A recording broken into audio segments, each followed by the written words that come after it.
حسمتيو أتي ماما سنقرتني ጭሕሙን ኣጽፋሩን ዘይረአ እንስሳ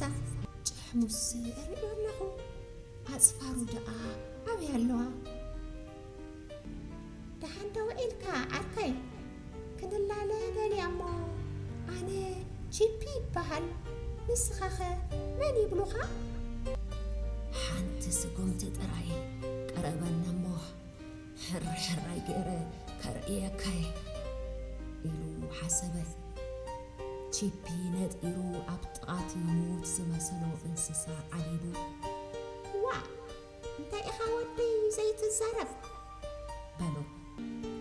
እዋይ ኣነ ካብ ኢደይ ኣምሊጥካ በለ ድሙ ካብ ጭራ ቺፒ ሓንቲ ክንቲት ጥራይ ሒዙ ብምትራፉ ሕርቃኑ ገንፊልዎ ምዕራፍ 8 መቕተልቲ እዋኑ እዋን ዘርኢ ነበረ ሓረስቶት ዘዝርእዎ እኽሊ ግን እቶም ኣዕዋፍ በብሓደ እናኣረዩ ይበልዕዎ ነበሩ ቺፒ ብማዕዶ ክመጽእ ምስ ረኣይዎ ንዓ ቺፒ ቀልጥፍ ኣብዚ ምቁር እኽሊ ኣሎ ኢሎም ዓደምዎ ቺፒ ናብ ብጾቱ ተጸምቢሩ ዘርኢ ሓረስቶት ካብ መሬት ጻሕቲሩ እናኣረየ ጥሜቱ ክዕንገል ጀመረ ቁሩብ ምስ ተመገበ ድማ ብዛዕባቲ ኣጓኒፍዎ ዝጸንሐ ጸገም ከዘንትወሎም ወሰነ እዋይ ፈሪሐዮ ዝጸናሕኩ ረኣዩ እንዶ በሎም ዝተነጸየ ጭረኡ እናርኣዮም እወይ ረኣይዎ ቺፒ ጭራ ዘይብሉ ተሪፉ ወጨጨ ሓደ ዑፍ አንተ መን ይቆሪጽልካ ሓተቶ ካልእ እትርጉም በዓል ጭሕሚ እንስሳ እዩ ዝደቀሰ ተመሲሉ ከም ሞት ዝርግሕ ኢሉ ጸኒሕኒ ሽዑ ኣጽፋር ምህላውን ዘይምህላውን ከረጋገጽ ናብኡ ቅርብ ምስ በልኩ ዘሊሉ ክሕዘኒ ፈቲኑ እግዚኣብሔር ኣውፂኡኒ ግን ጭራይ ጥራዩ ሒዙ ተሪፉ ቺፒ ብዛዕባ ትርጉም ድሙ እናዕለሎም ሃንደበት እቶም ኣዕዋፍ ፍር ኢሎም ረሓቑ ናበይ ደኣ ትጉዕዙ በሎም ቺፒ ተገሪሙ ጌና ዘረብኡ ከይወድአ ግን ሓደ ኣብ ማእከል ግራት ደው ዝበለ ሓረስታይ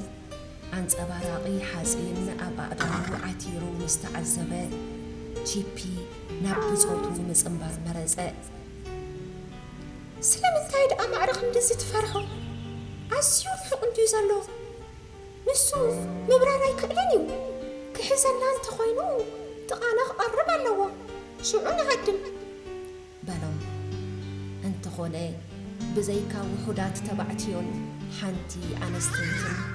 ካልኦት ኣዕዋፍ ነብሶም ከድሕኑ መሊሶም ረሓቑ ኣይ እዚኣቶምሲ ፈርሓት እዮም በላ ቺፒ ነታ ኣብ ጎኑ ዝተረፈት ኣነስተይቲ ዑፍ ንሳ ግን ቺፒ እቲ ሰብኣይ ረኣዮ ጠጠው እምበር ኢሉ ኢላ ሕሹኽ በለቶ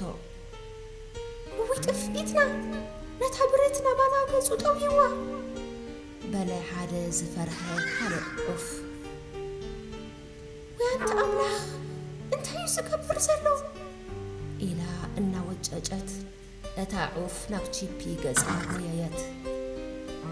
ቺፒ መልሲ ክህብ ዕድል ኣይረኸበን ሃንደበት ብርቱዕ ተኽሲ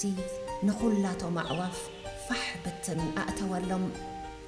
መሬት ብደሮና ተዓብለኾት ቺፒ ቁሩብ ብርሕ ክብለሉ ተጸቢዩ ንየማኑ ቁልሕ ምስ በለ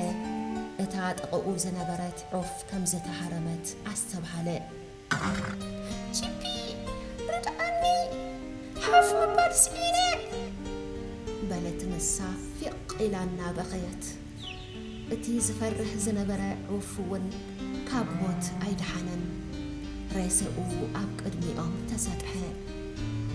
እቲ በዓል ብረት ሓረስታይ ናብኣቶም ገጹ ክስጉም ምስ ረኣዮ ቺፒ